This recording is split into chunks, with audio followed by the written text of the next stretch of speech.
Hey guys, welcome back to my channel. Today we're going to talk about the deception of Allah and how He is a very unjust God that doesn't deserve any worship or praise of any sort.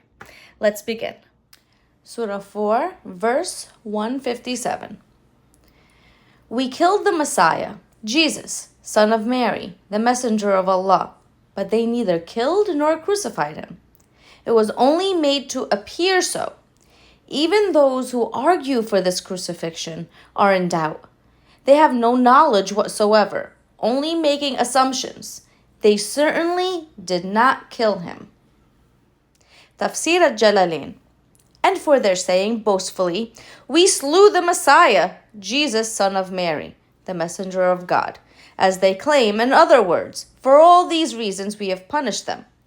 God exalted be he says in repudiating their claim to have killed him, and yet they did not slay him, nor did they crucify him. But he, the one slain and crucified, who was an associate of theirs, the Jews, was given the resemblance of Jesus. In other words, God cast his Jesus likeness to him, and so they thought it was him, Jesus. And those who disagree concerning him, that is, concerning Jesus, are surely in doubt regarding the slaying of him. For some of them said, when they saw the slain man, the face is that of Jesus, but the body is not his. And so it is not he. And others said, no, it is he. They do not have any knowledge of the slaying of him, only the pursuit of conjecture. In other words, instead they follow conjecture regarding him, that which they imagined they saw, and did not slay him for certain. Remember when I said not one Jew ever called Ezra the son of Allah? Guess what else they never said? We killed the Messiah. Not one Jew ever said we killed the Messiah. That doesn't even sound like something a Jewish person would say. That's straight ridiculousness. But anyways, do you guys notice with the very Quran verse that we read? And don't say that I'm interpreting it wrong. I shared a tafsir, okay? The very verse that we read from the Quran, which shows us how extremely deceptive Allah is. Now let's walk through this crucifixion and according to the perspective of what Allah wants us to see and Muhammad wants us to see. Let's just walk through it, okay? So here's Jesus, all right? He's out there. He's got people who love him and people who hate him, okay? Two groups of people, all right?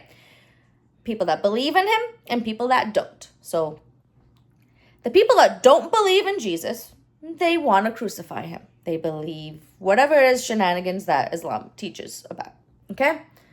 And then you have the other group of people who believe Jesus to be the Messiah. They love him. They follow him. They want to just revel in his teachings, okay? The bad guys get Jesus. All right, so now during that time, the method of death would have been crucifixion. So they capture Jesus. Allah now is in the background. Now the people that believe Jesus, the people who followed Jesus and did not reject him, did not want him to die, don't know what Allah's doing right now, okay? So while in the background, Allah is putting somebody that resembles Jesus, made it look like Jesus is dying on the cross. Those that believed in Jesus, they think it's actually Jesus on the cross dying. So they see their beloved Messiah on the cross dying. To later on find an empty tomb. All right, according to the gospel accounts, eyewitnesses see him, walks with the disciples 40 days, ascends up to the right hand of the Father. Okay? 700 years. So now we have Christians that believe Jesus to be God. They believe that he's their Messiah, that he's resurrected. Basic Christian doctrine. All because Allah deceived them.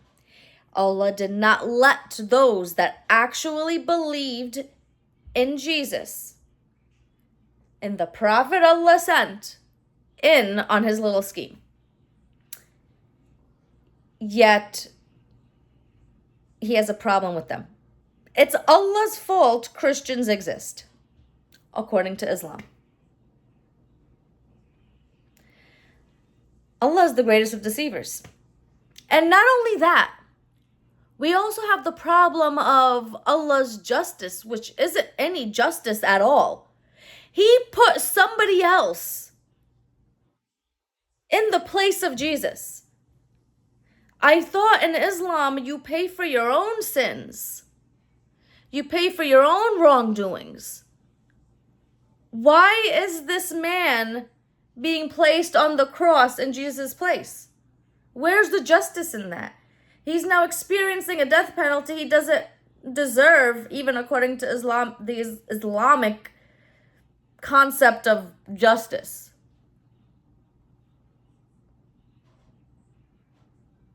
Can make it make sense. Is this the God Muslims you want to believe in?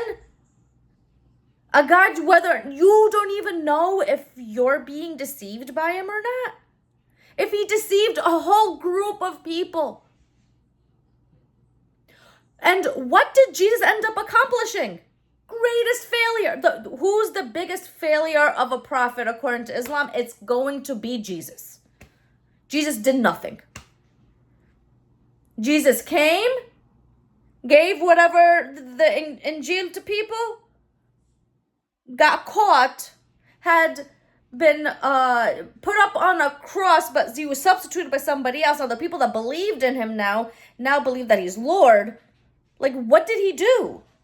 And you guys even think, well, although the Quran actually affirms the Torah and the gospel, but now we got Muslims out here saying that it's been corrupt, though, even though there's no proof of that at all, and it's completely ridiculous. All the work that could have,